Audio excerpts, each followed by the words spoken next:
My dad started 5 different businesses. And so I think the entrepreneurial streak has been in me my whole life. Even when I worked for a large corporation, I found myself wanting to start things there, sometimes getting squashed, but they encouraged that. And I've been drawn toward companies over my career that allow for entrepreneurial spirit within the company. But what I was finding is, the company I'm in now, I could see the path that they were on and that some of my entrepreneurial ideas weren't going to fit. They don't want to become an event company. Hey, creative. Are you ready to discuss profits, the money, the ways to make it happen? The Profitable Creative Podcast is for you, the creative, how you define it. Videographers, photographers, entrepreneurs, marketing agencies, you get it. CEO of Core Group and author Christian Brim interviews industry experts, creative entrepreneurs, and professionals alike who strive to be creative and make money at the same time. Sound like you? Tune in now. It's time for profit. Welcome to another episode of The Profitable Creative, the only show on the internet where you will learn how to turn your passion into profit. I'm your host, Christian Brim. Special shout out to our one listener in Show Low, Arizona. Arizona is a huge state. I don't know where Show Low is, but it's a fascinating name. I'd love to learn more. My guest today joining me is Phil Mershon, author, entrepreneur, saxophonist, polymath, evidently. Phil, welcome to the show. It's a pleasure to be here. So for the listeners, tell us who Phil is and what Phil does.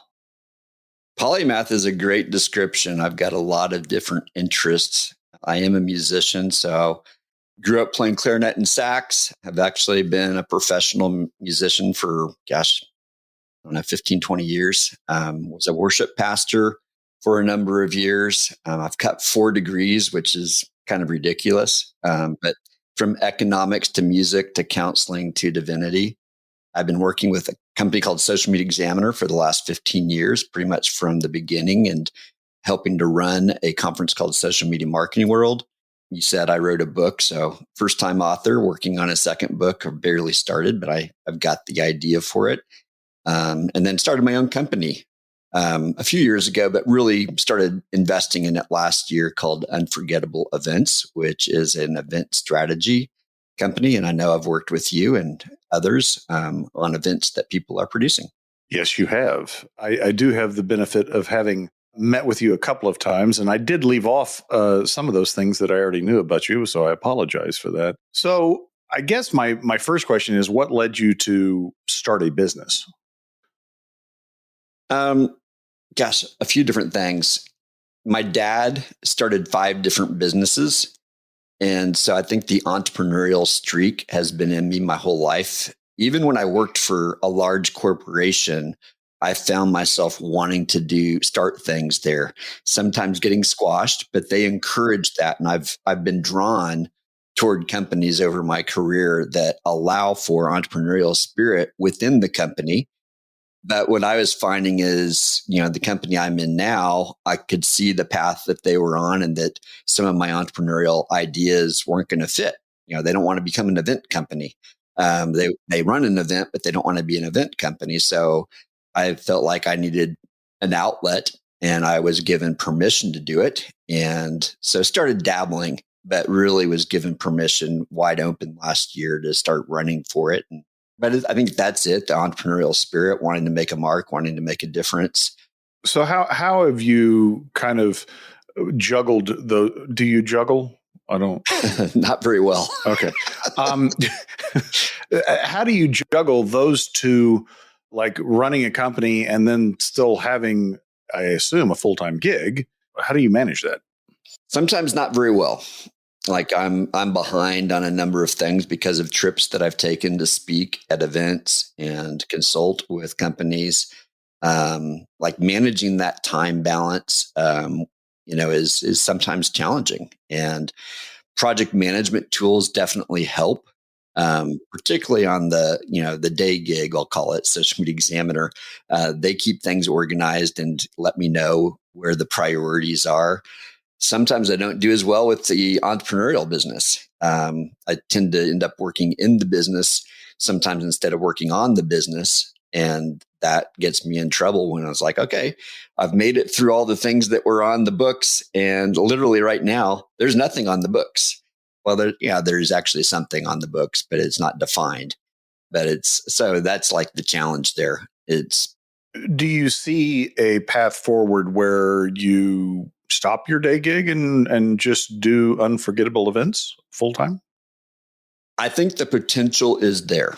Yeah. 100%. Is that what you want? That's a question. It's a good question. I think where I'd love to be is a place where Social Media Examiner is a client as opposed to, a job. Yeah. Which isn't a huge difference, but I think it's a mindset difference. It does have some legal, implications of, where benefits come from and things like that.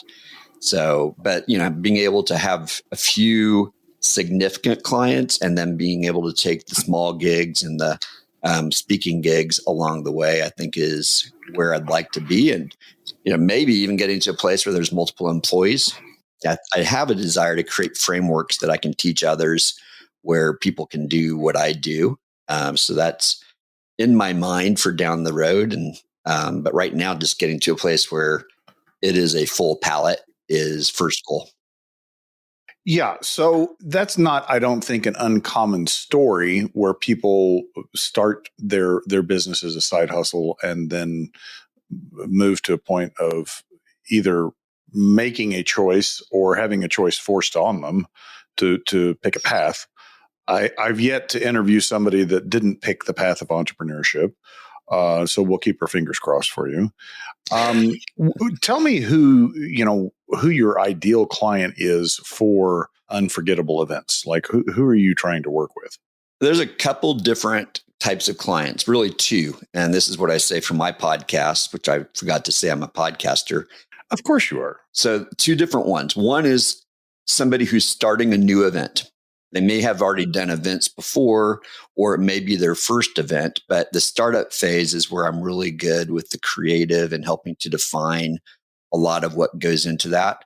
The other is someone who is trying to make significant change. They recognize something's broken or something is just not where it needs to be. For example, I've got a client who I've worked with where their net promoter score, NPS, is significantly below where they want it to be. And they've recognized what the key drivers of that were or are. And so helping them address those key drivers to hopefully become like the industry standard.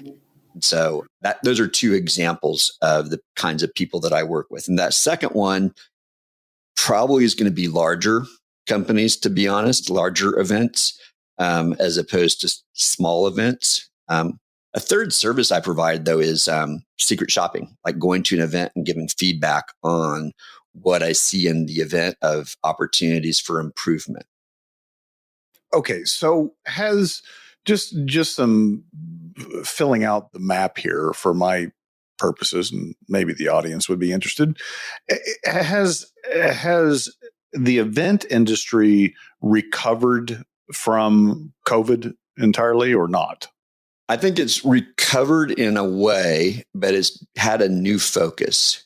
There are the people that are trying to go back to what we used to do, but I don't think we can. I think today people recognize more than ever, there are things that you can do like we're doing right now, or in a virtual environment that in some ways are better done in a virtual environment. Like, if you can do a meeting and you don't have to travel and it's only an hour, why are you spending another hour traveling if it could have been done like this? The technology is good enough that allows for that.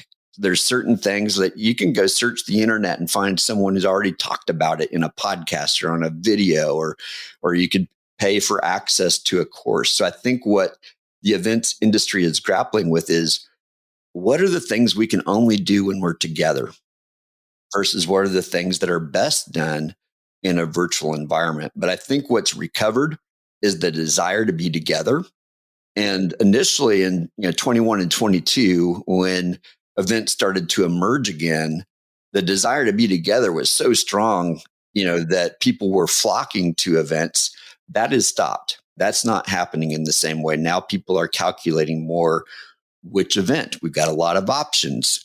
Which ones am I going to go to? And are they creating the kind of experience where I can not only get good content, but I want the conversations and I want the connections. That's really what's driving people to go to events now.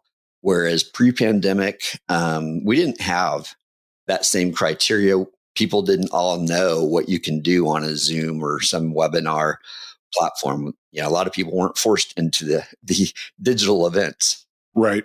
Well, that's one of the pieces that I loved about your book, Unforgettable, was the idea of community and connectivity, because those things are markedly different in person than they are, virtually. And I think about my own experience, like there's a certain level of focus when you commit to travel and be out of office at an event for a period of time that you lose in virtual. Like in a virtual environment, it's extremely easy to get distracted and start losing the effectiveness of whatever it is. I'm just curious.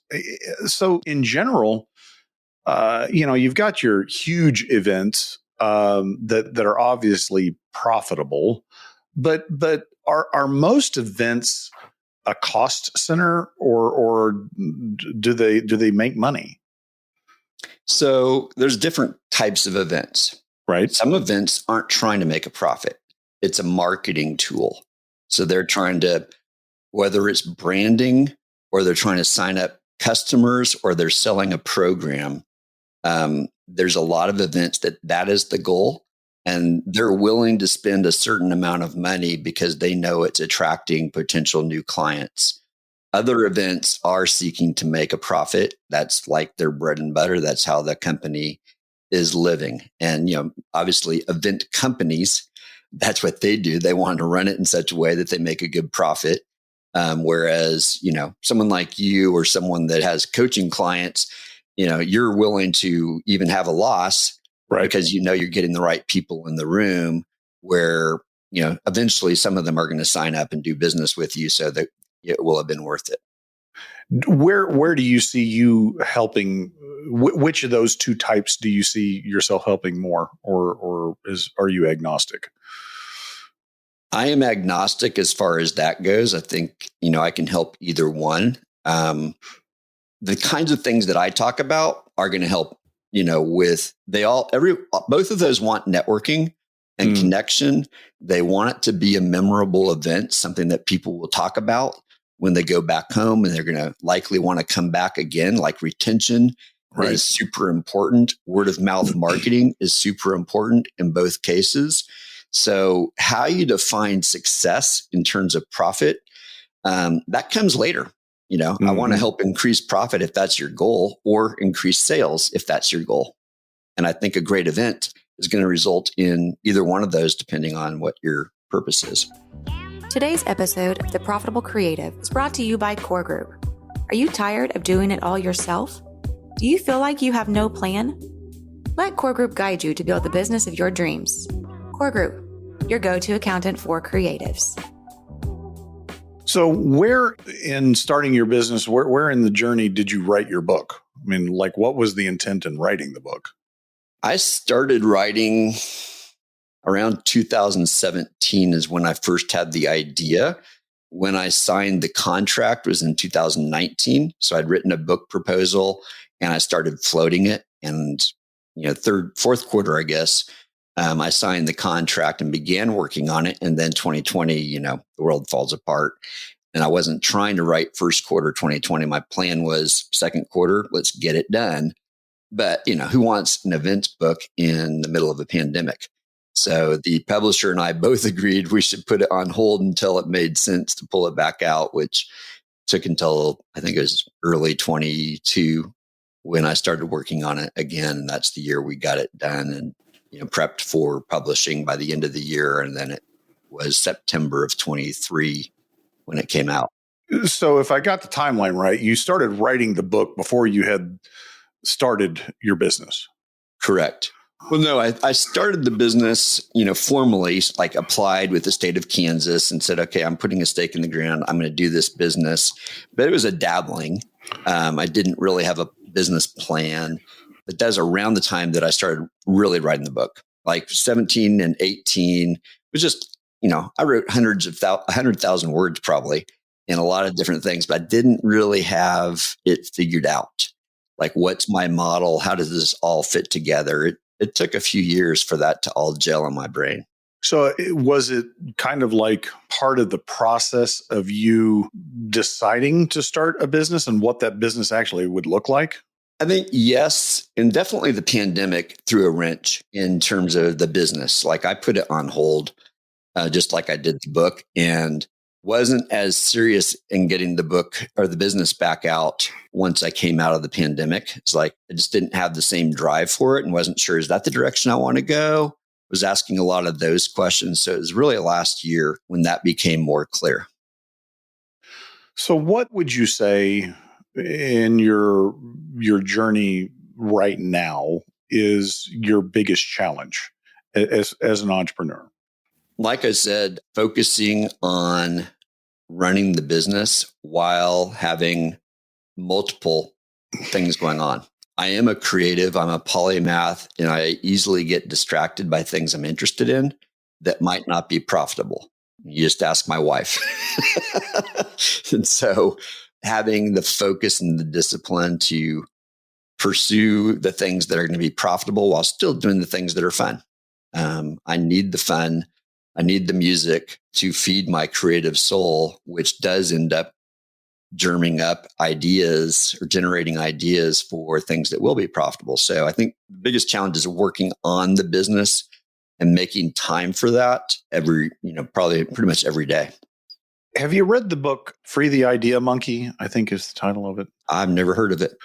It's a great book, and these creative types are identified as the idea monkey, of which the author self-identifies. But it's really kind of a book for both people that work with idea monkeys and for idea monkeys themselves, and kind of like how we're different and how to deal with each other. I think one of the things that I have seen with people that are uber creative is it is real hard to... I don't know if focus is the right word I would use. It's more like linear paths, setting out a path and milestones and walking it. And so maybe that is focus, but it seems to be a common issue. Do you think that the creative's brain is wired such that can be overcome internally? Like okay, hold on a second. I'm gonna go back. I just came back from a mastermind. It was my first mastermind I've ever joined. And there was a presenter there that was talking about mindset. And most of what he said was not novel to me, but he put it in a different format that was very good summary. But essentially, he was talking about how our subconscious beliefs are what drive most of our actions. It's not our cognitive conscious brain that makes most of our decisions to cause actions. And essentially, until that belief is brought out of the subconscious and analyzed and dealt with, you're not going to fundamentally change your behavior, right? And so I guess my question to you is it a belief that you can't focus, or is it really how your brain's wired, like, I'm not going to be able to ever be focused? So something I've learned in the last few months is I have ADHD.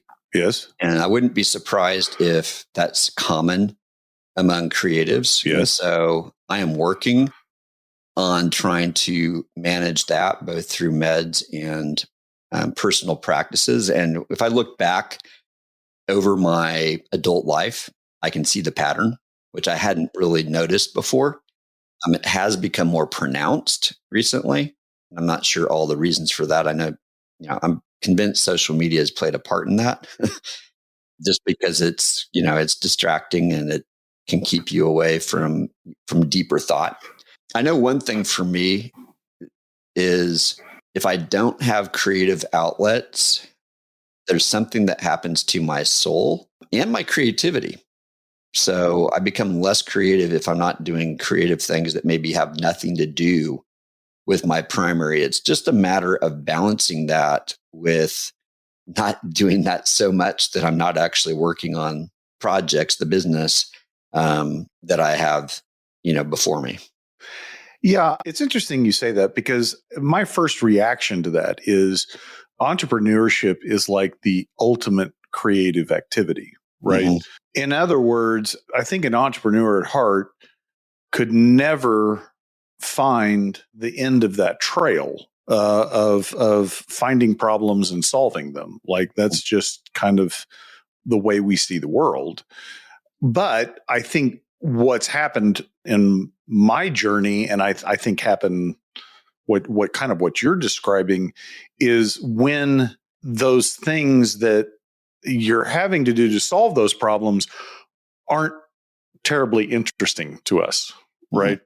And that's where the roadblocks come up. For instance, I mean, obviously I wrote Profit First for Creatives. I think finances is one of those common things. Like, I know as a business owner that I've got to get my finances in order, but I don't understand it. I don't like it. I don't have any experience with it.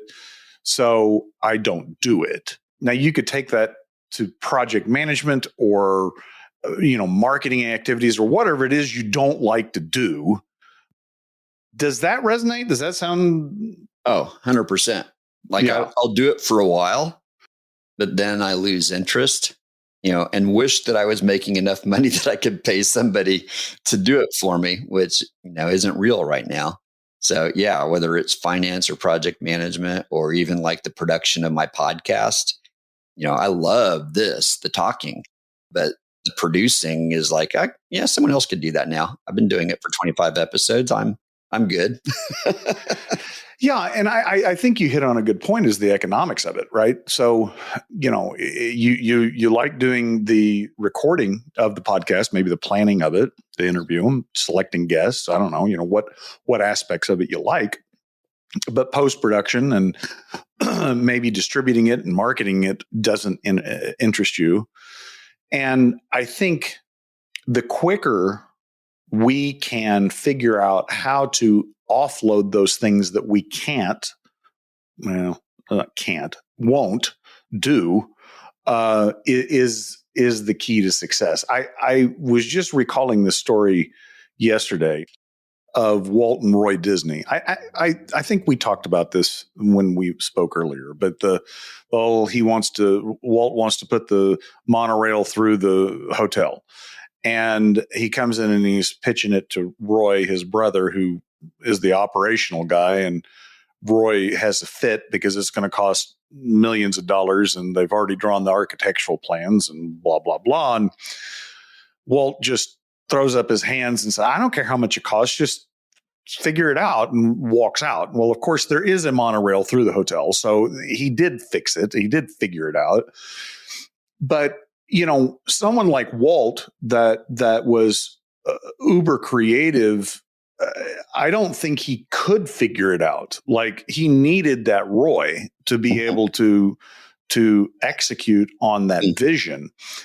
And I think most of us have to play both of those roles. Like, we don't have that other person that can be our operator, our executor. I'm curious, back when I was a pastor, I was introduced to a study. I think Harvard did it, or one of the business schools out east. And they were talking about 3 different kinds of managers. And one is a manager of ideas, one is an operational manager, and one is a people manager.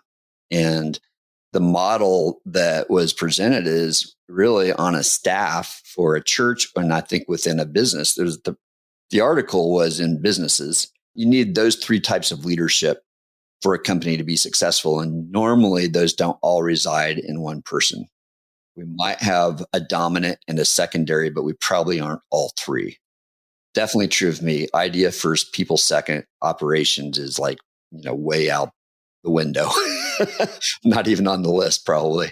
And so you're making a good case of, maybe they're not like an equal to you like Roy and Walt were, but maybe you've got someone that you can get on the team that can cover that weakness, and getting to that place as fast as you can, I think, is your point. Yes, I think initially you might even have to, go to Upwork or Fiverr or, find somebody to do that temporarily, economically. But it assumes that what you're ideating, what your vision is actually profitable, which unfortunately most creatives aren't in that mindset. Like, it's like there's this idea, but the question of will it work? Do people want it? Can it make money? Those questions don't ever pop up. But I think from a business standpoint, without that creative vision, the business is doomed to mediocrity. I mean, you're basically stuck doing what you've always done or what everybody else is doing. There's no 10xing a business without that creative energy. And as an entrepreneur trying to get your business going, it can be a real challenge to walk that line of I need to execute on pieces of these things, but I don't have the money, I don't have the time, I don't have the desire, and getting enough traction to produce profit so that you can start offloading those things consistently and focus on the vision. It's that's why only 4% of businesses in the United States exceed $1 million in revenue, which is a staggering thing to me. I mean, you think of $1 million revenue company, that's tiny. But only 4% of the businesses that start reach that. Hey, listeners, are you ready to turn your passion into profit? Then grab a copy of Profit First for Creatives. Click the link in the show notes to purchase a copy. And if you're not ready to make that full commitment, you can download a free copy of the first chapter. Check it out right now. That is surprising. I know I heard the stat once that only 1 out of 5 make it past 5 years. It's probably right. Yeah, I think that was an SBA statistic. Yeah. But to get to the $1 million mark, and I know a business consultant friend of mine said it's even obviously smaller to get to the 10 million mark, because it takes a mindset shift to go from 1 to 10, just like it probably does to go from 100,000 to 1 million. Yes. What happens is the things that got you from point A to point B won't get you to point C. And most entrepreneurs, depending upon the time frame and their life circumstances, they get to that inflection point and they're like, you know what? I'm good. Like I don't have the power, the passion, the interest, the time to take that next step. And that's perfectly fine. But I think having a realistic idea of the landscape is important because, I think creative entrepreneurs tend to be not Pollyanna, but, very optimistic that this thing will work. And I'm not trying to rain on anybody's parade, but, I think if you know what's necessary to succeed, you're much more likely to succeed than if you just go into it with rose-colored glasses. Well, and, let's go into my world a little bit of saxophone. And there are a lot of starving saxophonists in New York City, I've been told. Like every corner, there's a saxophonist and they're great players, but they're not running their playing as a business. And I think that's what happens. Then you got the Kenny G's and the people out there who've made a lot of money because they've figured out how to focus their talent in a way that the market is ready for. And people then become jealous of him and criticize him because he's not playing real jazz or whatever it might be. But he's figured out how to meet a need in the market with his playing. And he still plays real jazz, but not on those recordings. And I think that can end up happening. I know it happens to me sometimes. I just get enamored by the creativity. Oh, I want to write another book. Instead of remembering, there's some really good stuff in this book and people like it. Like I did a webinar or a workshop earlier this month, and I was thinking I needed to create a brand new set of material for them. And after a while, I realized, you know what? My book creates the framework for this conversation, and it can be the springboard. And I've already put a lot of thought into that. Why am I trying to create something new? I've got a new book that needs to be written that has nothing to do with the last book, but that's not what they needed. Yeah, I had this conversation on one of my early episodes with my daughter, who's a figurative oil painter. And she says that true creativity is divine. Like it's part of that divine nature. And therefore, it really can't be molded or modified to fit what is economically viable. Right. And, I think that's an interesting, she's 28. So, it's an interesting belief, but I think there's some truth to it. Like, you might accidentally create something that everybody wants. But more than likely, whatever you create that is interesting to you is not interesting to someone else. And I think what you're saying is repurposing that creativity with the understanding that you're going to have to give something up potentially to make it what is commercially viable. But that's not like selling your soul. That's just like, drawing a boundary. And then if you want to go do just creativity for creativity's sake, you do it. But you don't have the same intent behind it. One of my mentors is a guy named Dan Miller, who passed away a couple of years ago, but he said, you need to look for the intersection of your passion, purpose, and profit. And when something's profitable, you're passionate about it and it fits your purpose, and you look at that intersection, that's where your gold is. And that's the place that you should focus your business. But like you said, your avocations could be, something different. Now, my son is a poet. And he writes, a couple of poems every single day. But he full well knows that it could be, years, decades, and sometimes in the afterlife, so to speak, after you pass away, that poems find the place where someone becomes famous. And there are art forms that are like that, but that doesn't deter him from the daily passion to write, because I think that's something about creativity is the daily practice of it builds the muscles and builds the long-term creativity that, one day it will result in an opportunity if you stay at it. Yeah. And I think my experience and what I've seen with others is that the further they get along that journey of balancing the vision with the implementation, the more processes, more systems they put into place, the more people they involve, the more bandwidth they have for creativity. It's where they get stuck in trying to do it all and can't, that they get frustrated and then their creativity collapses. Because that's, you're stressed, you have anxiety about all those things. But I look at somebody like Iron Maiden. Now, I couldn't stand Iron Maiden when I was a teenager. I have come to appreciate their music. But as a business, there's nobody better, right? They still sell out everywhere they go to huge crowds, and but it's a business. It's not. They're a business first and artist second. Mm-hmm. And are they the best musicians in the world? No, but that's not what it's about. Yeah, I think that is a great case. They understand their market. They understand their capabilities in that intersection, and they know how to create an experience.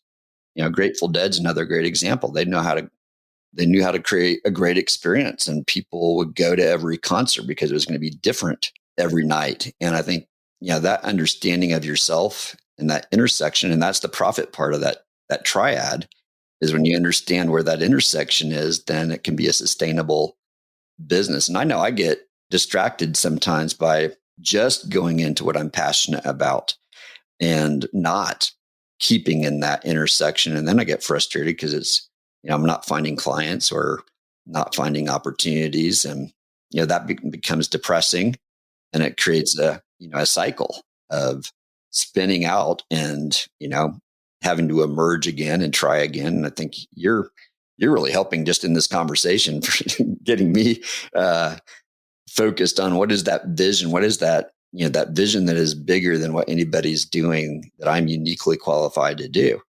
And, I know I've got that. That's why I've been hired by a number of people, but I lose sight of it sometimes.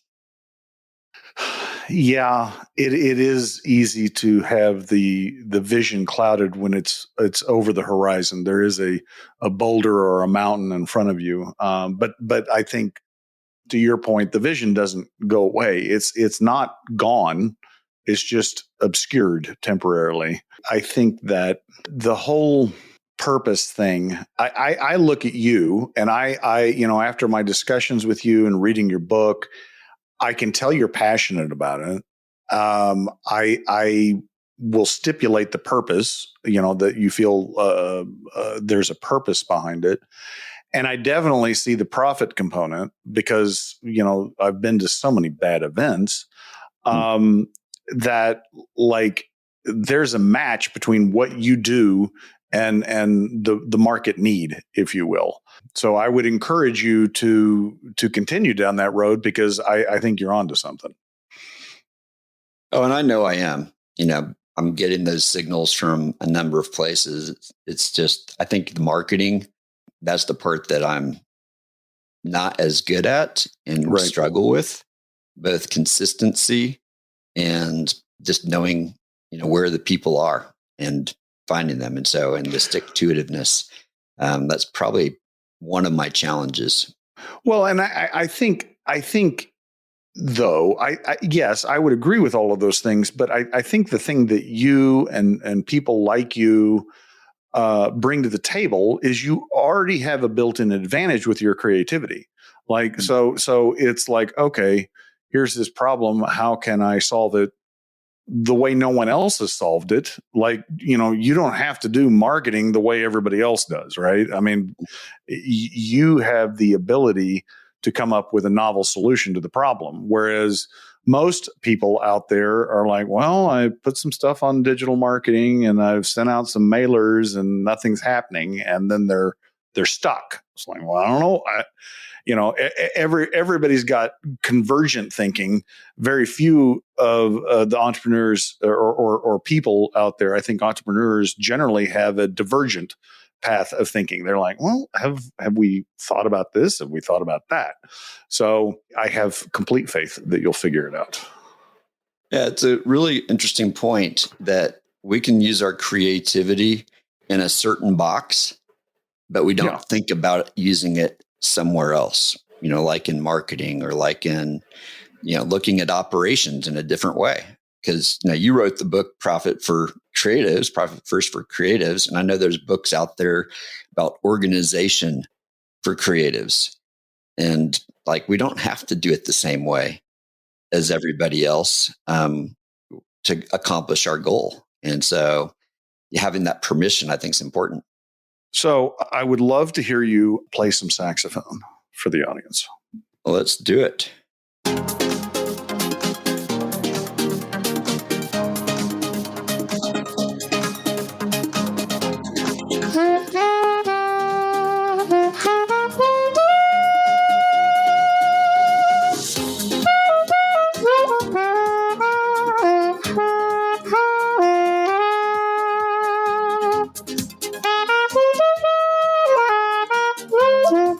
Hey, I'm going to start this over because I just realized my reed is a little bit dry. It dried out during that, so let me go back. You have to have a wet reed.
Ladies and gentlemen, Phil Mershon, you definitely have raised the bar for guest talent on our show. Now everybody has to do that from this point forward, right? Or something. I mean, they got to have some, some talent to demonstrate. So, Phil, how do people find out more if they want to work with you or purchase your book? So Phil at philmershon.com is probably the best email to go to. My website is philmershon.com. LinkedIn and Facebook are the two best platforms, and all my social media links are on philmershon.com. Phil, thank you very much for your time and your talents. It is very much appreciated. Listeners, if you like what you heard, please rate the podcast, share the podcast, follow the podcast. If you don't like what you heard, shoot us a message. Tell us what you'd like to hear, and we'll get rid of Phil. Until then, ta-ta for now. And that's a wrap for today's episode of The Profitable Creative. Until next time, you money lovers. And don't forget, Profit First for Creatives is live via Amazon. Link below.